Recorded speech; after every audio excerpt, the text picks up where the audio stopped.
మీ సంతోషం పరిపూర్ణం కావాలి అని అంటే మీరు లోబడండి. Do what I'm saying. మీరు లోబడినప్పుడు మీరు సంతోషంగా ఉండండి. Always have a inclination towards obedience. అన్నీ నువ్వు చేయలేకపోతున్నావేమో, it's okay, but you at least try, you make an effort. రోజు కొద్ది ఒబీడియన్స్ లో మనం పెరగాలి ప్రియులారా. And also one more thing I want to tell here, obedience out of fear of punishment or obedience out of scare of hell, నేను నరకానికి వెళ్తానే అనే భయంతో మన విధేయత చూపటం అది సరి అయింది కాదు ప్రియులారా. ప్రేమతో మనము లోబడాలి. ఆమేన్.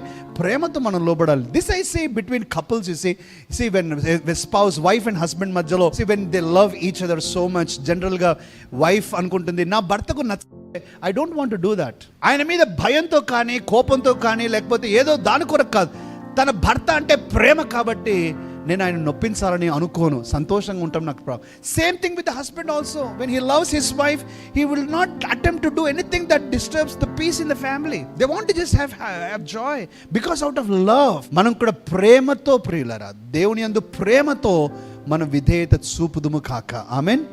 ప్రేమతో చేయాలి. మన మీద కళ్ళెము పెట్టి మనం విధేయత చూపించుకోవాల్సిన మనం చేయకూడదు. అది సరైన ఉదాహరణ కాదు. ఏది లేకపోయినా దేవా నీ దగ్గర నేను ఉంటాను, నీకు విధేయత చూపుతాను అనేది.